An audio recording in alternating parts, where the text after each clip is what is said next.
Bien, ahora vamos a plantear en la dirección de Z. ¿Cómo sería en la dirección de Z? La sumatoria de las fuerzas en la dirección de Z va a ser igual a la variación de cantidad de movimiento que experimente en esta dirección. Entonces, vamos a ver, en la dirección de Z, de acuerdo a nuestra convención y cómo pusimos estos vectores, vemos que tenemos el peso del volumen de control dirigido hacia abajo, por lo tanto, el signo va a ser negativo, y también la componente en Z de la reacción, que también lo pusimos hacia abajo, entonces va a ser negativo. Por lo tanto, ¿qué quiere decir esto? En cuanto a las componentes de velocidades, vemos que en la entrada y en la salida de nuestra sección no tenemos componente en la dirección de Z de la velocidad. Por lo tanto, las componentes son nulas. Este término se anularía y también todo este miembro. Entonces, esto nos queda igualado a 0. ¿Qué nos quiere decir? Que la reacción en Z tiene que ser, se opone al peso. Lo que nos va a querer decir que cuando calculemos el valor del RZ, la dirección planteada originalmente es incorrecta. ¿Por qué? Porque RZ, es decir, el contorno, la reacción en Z del contorno, lo único que está haciendo es sustentar el peso de este volumen de control. Por lo tanto, si miramos un poquito la expresión A y la expresión B, que son las dos que nos van a permitir resolver este problema, vamos a ver que ¿qué nos faltan determinar? Nos falta determinar las fuerzas de presión para poder conocer las fuerzas de presión, que sabemos que son presión media por el área. Necesitamos determinar el valor de presión que nos estaría faltando, que es la presión en 2, porque la presión 1 es dato. Entonces nos faltan también las velocidades medias, porque conocemos el caudal, las secciones, nos estarían faltando calcular las velocidades medias y también el peso de este volumen de control que contiene, acuérdense, aceite. Bien, entonces prácticamente este ejercicio, ¿cómo se resuelve? Calculando estos valores faltantes y reemplazándolos en A y en B. Empecemos entonces por el primer valor, que son las velocidades medias. Como sabemos, como vimos ya anteriormente, el caudal es igual, por definición, a partir de la velocidad media, es la velocidad media por el área. Por lo tanto, si quiero calcular, y aparte sé que el caudal que pasa por la sección 1 es el mismo que el que pasa por la sección 2. Así que si yo quiero calcular esta velocidad media, despejo de acá y obtengo que la velocidad media 1 va a ser igual al caudal dividido la sección 1.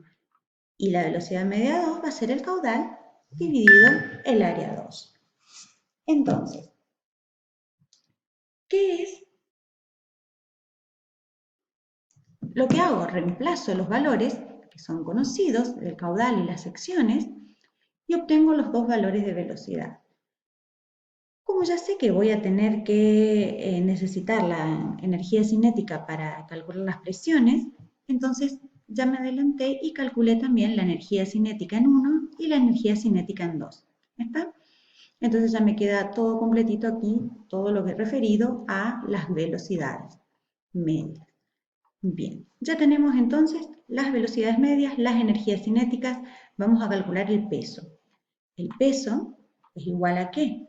Al volumen por el peso específico. El volumen es dato, el peso específico lo podemos calcular como la densidad por la aceleración de la gravedad, y si reemplazamos entonces los valores, datos, obtenemos el peso. ¿Sí? Ya tenemos 3 de los valores que necesitábamos para poder calcular nuestras reacciones: las velocidades y el peso. Ahora nos estaría faltando calcular la presión. ¿Qué ecuación tendríamos que emplear para poder calcular la presión media? Porque conocemos la presión en la sección 1, pero no conocemos la presión en la sección 2. Como el fluido se está moviendo, hidrostática no puedo aplicar. ¿Qué tengo que hacer? Vamos a emplear la ecuación de Bernoulli que vimos la semana pasada. Entonces, como primer paso, para plantear la ecuación de Bernoulli, determinamos un plano de comparación. ¿Sí? Me han consultado el plano de comparación, ¿dónde lo pasa, profesora? ¿Por dónde? El plano de comparación ustedes eligen a su gusto cómo ubicarlo. En este caso me conviene hacerlo pasar por el eje, entonces, ¿qué logro con esto? Que como el plano de comparación pasa por el eje y las distancias z que nos definen la energía de posición se miden entre el plano de comparación y el eje de la cañería, el valor aquí va a ser 0, el valor aquí va a ser 0. ¿Sí? ¿Qué hubiera pasado si hubiera tomado un plano horizontal? La única consideración es que sea horizontal. Hubiera tenido acá una distancia Z1, aquí hubiera tenido vertical, ¿no es cierto? Una distancia Z2 y luego cuando hago el planteo de la ecuación de Bernoulli se me anularían. Entonces, en definitiva, en cuanto a resultados, es exactamente lo mismo. Para este caso, lo hacemos coincidir y entonces tenemos directamente 0 los dos valores. La presión era dato, ¿no es cierto? Si ustedes hacen la presión dividido el peso específico, van a obtener acá el valor este de 14,22 que lo puse yo en la tablita. Y los valores de energía cinética acabamos de calcularlos en el paso anterior. Entonces, como mi incógnita es la presión en 2, voy a plantear Bernoulli entre 1 y 2. Pero ojo, ahora tengo que tener en cuenta que el fluido ya no es ideal, ¿sí? Entonces voy a tener en consideración las pérdidas entre 1 y 2. Entonces, ¿qué voy a decir? Que en este caso, como vimos en la introducción, la energía en 1, que es energía de posición más presión más energía cinética, va a ser igual a la energía en 2 más las pérdidas que tengo entre 1 y 2. ¿Está? Entre todos estos valores, entonces dijimos que los valores de Z son iguales, anulan. Todos los otros valores son conocidos, menos ¿cuál? El valor de presión. Entonces, despejo el valor de presión en la sección 2 y lo único que tengo que hacer es simplemente reemplazar valores, acordándome que el peso específico es ρ por g nuevamente, densidad por aceleración de la gravedad, y si reemplazo todos los valores, puedo obtener el valor de presión en la sección 2 que me faltaba. Bien, entonces ya tengo el valor de presión 1, que era dato, calculé recién el valor de la presión 2, entonces puedo calcular las fuerzas de presión, multiplicando simplemente por la sección, los valores de presión calculados recién. 12.000 kilogramos fuerza por metro cuadrado era la presión que era dato, este valor es el que calculamos en el paso anterior, ¿no es cierto? 9.165 acá, 5, y multiplicamos por el área de entrada y por el área de salida, obteniendo las fuerzas de presión 1 y la fuerza de presión 2 que están actuando acá, ¿sí? Fíjense que los valores de presiones en ambos casos son positivos, por eso las fuerzas de presiones están dirigidas hacia adentro del volumen de control.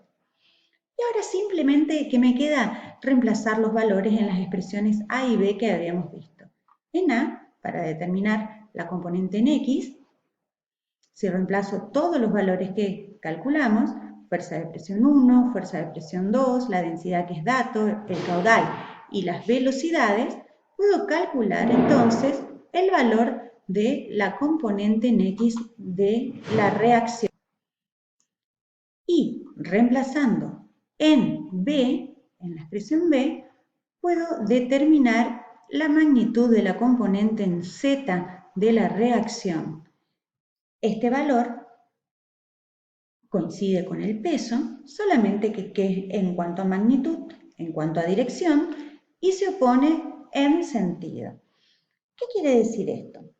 Que, a ver, esto era nuestro planteo inicial, ¿no es cierto? Nuestro planteo inicial era esta, que las componentes de las reacciones iban a ser estas, pero de acuerdo a lo que tenemos acá, vemos que en realidad las componentes no van a tener ese sentido. La componente en X sí. ¿Por qué? Porque al darnos positivo quiere decir que el sentido que nosotros establecimos inicialmente es el correcto, pero en Z, como nos dio negativo, quiere decir que tenemos que invertir el sentido, ¿sí?, de nuestro valor final, para obtener nuestro valor final. Por lo tanto, nuestra resultante tendrá esta dirección que podemos calcular, ¿no es cierto? La inclinación podríamos calcular planteando tangente, ¿no es cierto?, de este ángulo alfa, podríamos calcular la inclinación.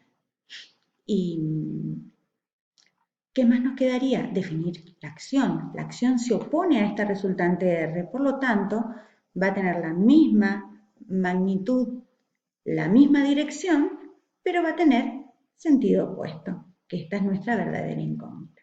Bien, para poder determinar la acción, para poder determinar la reacción, necesitamos la reacción, vamos a componer estas componentes en X y en Z.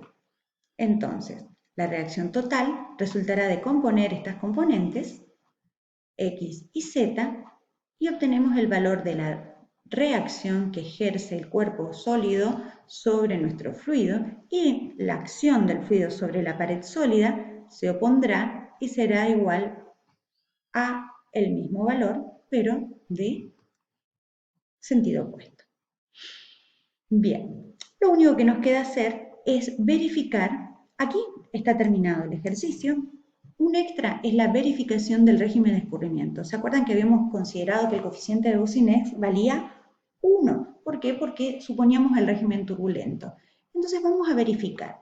¿Cómo hacemos esto? Para poder verificar el régimen de escurrimiento, ustedes vieron en la teoría que empleamos el número de Reynolds. El número de Reynolds es un número adimensional que se calcula como la velocidad media por una longitud característica, que en el caso de conductos es el diámetro, sobre la viscosidad cinemática del fluido.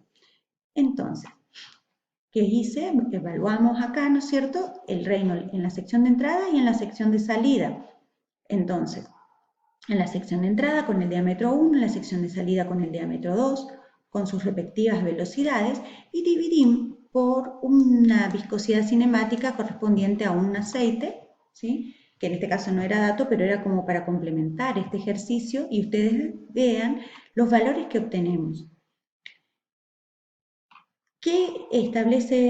¿Cómo establezco el régimen de escurrimiento? Si el número de Reynolds es mayor a 4.400, 4.000 o 4.400, el régimen es turbulento.